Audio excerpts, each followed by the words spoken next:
시험을 망치면 어떡하지? 오늘 하는 발표에서 실수하면 어떡하지? 우리는 하루에도 수십 번 걱정을 하며 살아갑니다. 우리가 과연 걱정 없이 살 수 있을까요? 삶을 살면서 늘 머릿속에 떠오르는 걱정.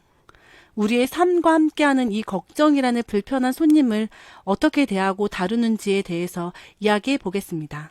캐나다의 심리학자 어니 젤린스키는 모르고 사는 즐거움이란 책에서 말합니다. 우리 인생에서 96%의 걱정거리는 쓸데없는 것들이다. 우리가 가진 걱정거리의 40%는 절대 일어나지 않을 일들이다 라고 말이죠. 그중 30%는 이미 일어난 과거의 사건들이고 22%는 사소한 것들이며 남는 나머지 4%만이 우리가 바꿀 수 없는 것들이다 라고 말입니다. 여기 숫자에서 남는 나머지 4%만이 우리가 고민하고 대처해야 할 진짜 걱정거리라고 합니다. 쉽게 말해 100가지 일 중에 실제로 우리가 걱정해야 할 문제는 딱 4가지라는 거죠. 하지만 꼬리에 꼬리를 무는 걱정의 굴레에서 벗어나기 위해서 우리는 어떻게 해야 할까요?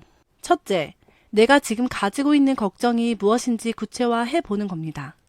걱정이 떠오르기 시작하면 끝도 없이 생각이 나며 불안한 상상이 이어지기 십상인데요.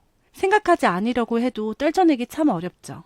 이럴 때는 내 머릿속에 있는 걱정이 정확히 무엇인지 글로 써보는 것이 좋습니다. 우리가 가지고 있는 걱정은 보통 머릿속에 관념으로 남아있는 경우가 많으니까요.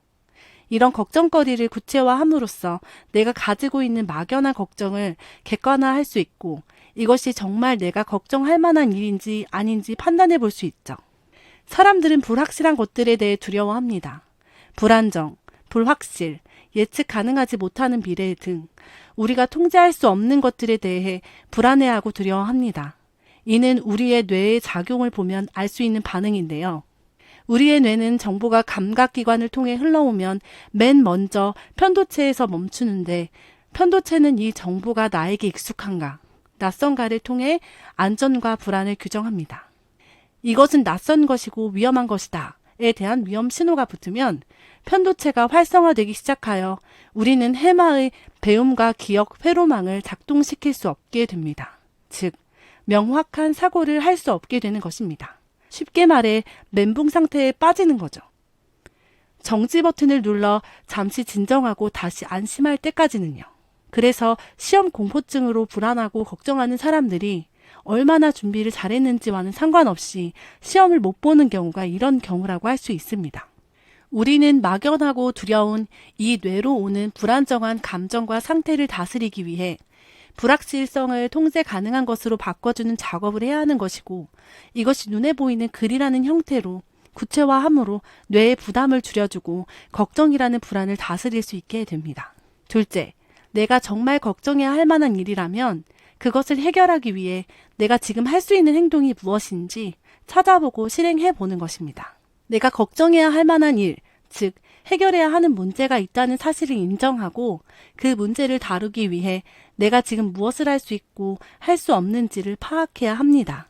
걱정으로 인해 내가 할 수 있는 일인데도 행동하는 것을 미룬다면 걱정은 계속 커져갈 수밖에 없고 심리적인 고통은 해결되지 않기 때문이죠. 오랫동안 미루는 습관에 대해 연구한 캐나다 칼턴 대학의 티머시 교수는 미룬 행동은 시간보다 감정 조절의 문제라고 지적합니다.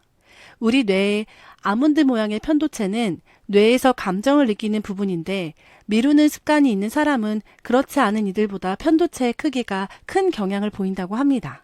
또한 일반인보다 불안을 느낄 때 활성화되는 배측 전방 대상피질의 반응이 느린 것으로 나타났는데 이는 편도체와 DACC의 연결 능력이 다른 일반인보다 떨어지기 때문에 편도체가 큰 사람들은 방해가 있거나 불안해지면 이를 조절하는 힘이 부족하다고 할 수 있는 것이죠. 즉, 감정의 불안도가 높거나 조절하는 힘이 부족하면 행동을 미루는 경향이 매우 높아지기 때문에 명상과 기도와 같은 활동을 통하여 편도체의 수축과 전두엽을 자극하고 이러한 뇌의 연결을 도와 미루는 습관을 개선해 나갈 수 있다는 연구 결과가 있습니다. 또한 스스로 일의 시간을 정하고 행동함으로 불안도를 줄여나가는 방법도 있습니다. 예를 들어 정해진 마감 기간이 없다면 25분 일하고 5분 휴식을 취하거나 해야 할 일을 작은 단위로 쪼개서 실행해 봄으로 작은 성취를 이루어가고 자신만의 루틴과 규칙을 만들어가는 것도 도움이 되겠죠.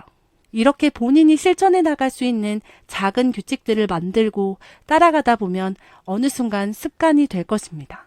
더 이상 뇌가 낯선 것은 위험한 것으로 인식하지 않게 되어 불안을 통제하고 행동하는 것이 어려워지지 않게 될 거예요.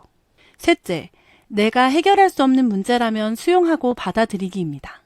70세 이상 인생을 산 1000명의 현자들이 말하는 책 내가 알고 있는 걸 당신도 알게 된다면 에서는 거의 모든 현자들이 하는 말이 있습니다. 온갖 걱정을 다하고 살았던 게 가장 후회가 되고 내가 통제할 수 없는 문제를 붙잡는 것이 가장 헛수고였다라고 말입니다. 인생을 살면서 깨달은 가장 중요한 것이 있다면 인정하고 받아들여야 한다. 앞으로 일어날 일은 내 힘으로 어찌할 수 없고 이미 일어난 일 역시 바꿀 수 없기 때문에 진정으로 삶과 타협하는 법을 배우게 되었을 때 걱정이라는 불편한 손님과 동거가 가능해진다는 것입니다. 걱정과 염려에 빠져 있으면 모든 어려운 일이 나에게만 일어난다고 생각하게 되죠. 지나치게 개인적으로 받아들이게 됩니다.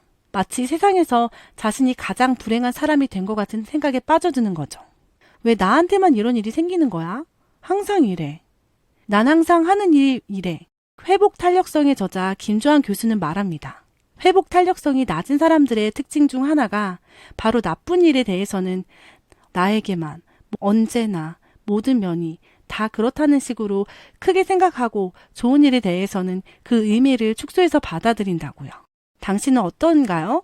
만약 필요 이상으로 걱정하고 불안해하고 있다면 이 걱정이 당신의 삶을 집어삼키지 않도록 당신의 생각하는 습관을 빨리 개선하도록 노력해야 합니다. 또 인간이 괴로움을 느끼는 이유는 바로 시간을 느끼기 때문이라고 하는데요. 과거를 생각하면 후회하고 미래를 생각하면 불안정한 인간의 의식이 지금 여기에 머무를 때 가장 심리적 고통이 줄어든다고 강조합니다. 지금 이 순간 살고 계신가요?